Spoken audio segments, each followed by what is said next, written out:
Buen día, a continuación estamos presentando nuestro video acerca de donde vamos a explicar los componentes de nuestro dispositivo, donde vamos a encontrar diferentes rúbricas que esperemos podamos cumplir con ellas. El equipo es el número 1 otra vez, conformado por Héctor Andrade, Pedro Vidal, Carla González, Melina Álvarez, Axel Castillo y Laura Aguirre, y es nuestro prototipo de fisicoquímica. Empezamos con los materiales. Para esto, en los materiales utilizamos lo que era una lata perforada, dos corcholatas, tres pinzas para bureta. Usamos tela de asbesto, una traza en medida de 200 mililitros, un termómetro que mide en Celsius, un vaso de precipitado de 250 mililitros, tres pipetas graduadas de 10 mililitros y una balanza granatoria. Las primeras ventajas que encontramos del calorímetro fabricado ante el calorímetro de la práctica 4 fue que este ayudó para el aislamiento térmico. Por ello, se obtuvo un aumento en la temperatura del agua. También se mantuvo más aislado el matraz con el exterior, ayudando así evitando un intercambio térmico con el ambiente. Con las nuevas características del prototipo, al no estar directamente en el medio ambiente, se logró una mejor dirección de la flama hacia el matraz, ya que en el anterior calorímetro, al estar expuesto, las corrientes de aire que existían hacían que la flama no tocara un punto en específico. Bueno, para mejorar lo que era nuestro calorímetro, podemos utilizar otro diferente tipo de materiales que pudieran aislar de mejor manera lo que era el calor térmico, ya que nuestro prototipo no conservaba de cierta manera, o bueno, no conservaba el calor de la manera que nosotros esperábamos, creíamos y queríamos que hiciera. ¿Se podría utilizar nuestro calorímetro para realizar la combustión para quemar sustancias sólidas? No, ya que está elaborado para bajas temperaturas. En ese caso tendríamos que mejorar el prototipo, tanto el diseño como los materiales, que serían más rígidos para aguantar altas temperaturas y así poder quemar sustancias sólidas. Tenemos aquí nuestros resultados en estas tablas. En nuestro primer experimento tenemos que hicimos la combustión con los alcoholes más el acetona.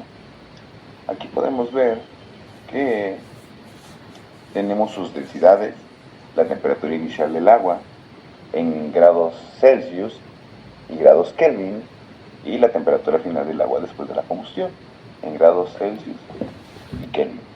En nuestro segundo experimento hicimos exactamente lo mismo, a excepción de que ya no hicimos la combustión con el metanol.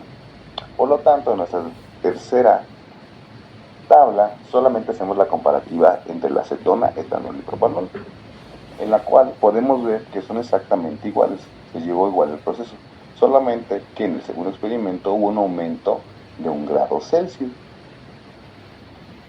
En el punto 2 nos dice que desarrollemos las reacciones de combustión para cada sustancia. Aquí tenemos la de la acetona, la del metanol, etanol y propanol, y como nos los dice teóricamente que una combustión ideal debe de estar formada o debe de darnos dióxido de carbono y agua, como se puede ver aquí.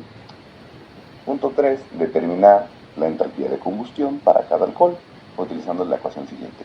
La ecuación nos dice que la entalpía de combustión de un alcohol va a ser igual a la densidad de la acetona por el volumen de la acetona por la peso molecular del alcohol entre la densidad del alcohol por el volumen del alcohol por la masa de la acetona, masa molecular, por la variación de la temperatura de nuestro alcohol entre la variación de la temperatura de nuestro acetona.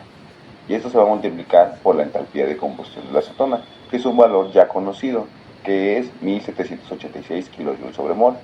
Hacemos la sustitución con nuestros datos del etanol y obtenemos un resultado de 1323.47 kilojoules sobre mol. Hacemos el mismo procedimiento para el propanol y obtenemos un resultado de menos 2339.97. Aquí también hacemos el procedimiento para el metanol, lo cual nos da un resultado de menos 708.1928 kJ sobre mol. Los resultados de nuestro segundo experimento nos dieron que el etanol tuvo una entalpía de combustión de menos 1363.57 kJ sobre mol y el propanol de menos 2462.73 kJ sobre mol. El punto 4 de la práctica nos pide calcular el grupo de metileno de los alcoholes,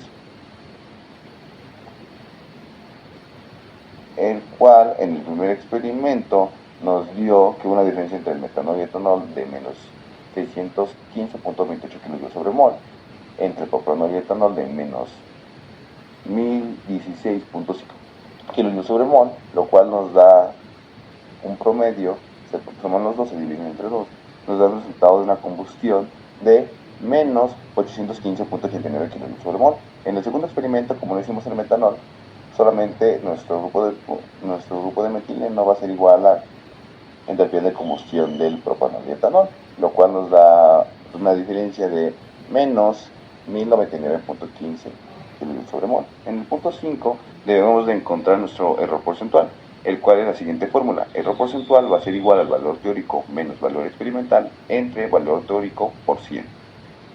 En el primer experimento, sustituyendo nuestros datos, nos da un error porcentual de 2.45% en el metanol, un error del 3.18 en el etanol y en el propanol de 15.18. En nuestro segundo experimento nos da un error del 0.25% en el etanol, del 21.85 en el propanol. En el punto 6 nos explica cuáles serían nuestras posibles fuentes de error. Nuestras posibles fuentes de error son el calor que absorbió el cristal, el termómetro y el ambiente en el primer experimento. En el segundo puede ser el calor que fue absorbido por el aluminio, por el cartón y por el unicel. En el punto 7 hacemos una tabla comparativa sobre nuestras entalpías obtenidas y nuestros errores porcentuales, lo cual aquí podemos ver la diferencia que hubo entre una y cada otra. En el punto 8 debemos de calcular lo que es la entalpía de combustión del butanol y el pentanol, la cual utilizamos las fórmulas anteriores, solamente sustituimos y ocupamos los valores del propanol, ya que es el más parecido a los dos. Sustituyendo, en el primer experimento el butanol nos da un resultado de menos 2818.2 kJ sobre mol. En el segundo experimento nos da de menos 2962 kJ sobre mol. En el pentanol nos da de menos 3335.1 kJ sobre mol. Y en el segundo experimento nos da de menos 3506.2 kJ. Vimos que en el segundo experimento hubo un aumento de la entalpía de combustión. En el punto 9 nos explica que por qué no se debe utilizar el mismo matraz en todas las determinaciones. Y esto es para que no haya variación en la medición, ya que puede que haya características impositivas entre un matraz y otro. Ya sea que la fabricación uno tenga un peso mayor que el otro, las características del cristal son diferentes y por lo tanto haya una mayor o menor absorción del calor. En el punto 10 nos dice que cada gramo de gas natural libera 45 kilogramos de energía al quemarse. Calcule la energía almacenada en un tanque de 20 kilogramos de gas natural. Para ello hacemos una conversión, un kilogramo son 1000 gramos, un gramo menos 45 kilojoules entre 20 gramos menos X. Hacemos el despeje y nos va a quedar, tenemos una energía igual a 45 kilojoules por 20.000 gramos entre 1, se eliminan los gramos y nos quedaría igual a 900.000 kilojoules. En el inciso B nos dice cuántos litros de agua puede calentarse de 20 grados a 50 grados Celsius con este gas natural. Supongamos que no se pierde energía en el medio. Para ello utilizamos la fórmula que nos dice que el calor va a ser igual a C por la variación de la temperatura, lo cual nos dice que va a ser igual a 900.000 kilojoules igual a C por la variación de la temperatura, que es nuestro calor latente, lo cual nos da un resultado de 30.000 kilojoules sobre Celsius. Hacemos la conversión de nuestro calor y al final obtenemos que podemos calentar 7170.17 litros. En el punto 11 nos dice que uno de los principales componentes de la gasolina es el N-octano. Su calor de combustión es de 6500 kJ sobre mol. ¿Qué cantidad de energía se desprende al quemarse un gramo de N-octano? Hacemos nuestra tabla comparativa, nos dice que un mol de N-octano va a ser igual a 114.214 gramos sobre mol del octano, que es nuestro peso molecular. Este lo comparamos que ahora sí que por ese peso de N-octano tenemos 65.000 kilojoules. Entonces si lo queremos para un gramo hacemos el despeje y obtenemos que son 56.91 kilojoules. El inciso D nos dice que cuánta energía hay almacenada en el tanque de gasolina de un coche de 30 kilogramos de gasolina. Para ello sabemos que en un gramo de N-octano hay 56.91 kilojoules y solamente hacemos nuestro despeje, y lo cual nos dice que para 30 kilogramos tenemos 1.707.321.3 kilojoules, que ellos serían todos nuestros resultados.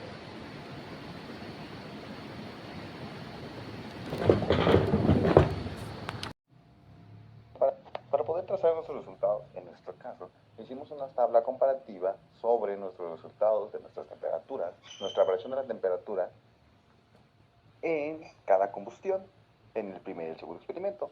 Metimos nuestros datos en Excel y utilizando estos datos los graficamos para comparar uno con otro, lo cual nos hace que sean un poco más confiables los resultados, ya que al ser un sistema digital, los resultados son más exactos, a diferencia de que si los haríamos a mano, o solamente tenerlos de una forma matemática escritos, ya que en la gráfica se puede ver mejor comparado un resultado con el otro. Ahora, ¿cómo ha contribuido esto en lo que es los conceptos básicos de termodinámica, tales como pueden ser los sistemas, paredes, calor, energía y entalpía? Básicamente hemos mejorado en ese prospecto, lo hemos llevado a cabo de una manera, yo creo que mejor de lo que podíamos haber hecho al principio, y eso nos ha ayudado a comprender mejor estos términos, estos términos o definiciones o conceptos, más bien dicho, en los cuales, por ejemplo, el calor, ¿no? Sobre cómo lo podemos almacenar, cómo no, cómo se va, igual la energía, ¿no? La entalpía de cómo se calcula, sobre todo qué factores toman en juego a la hora de hacerlo, ¿no?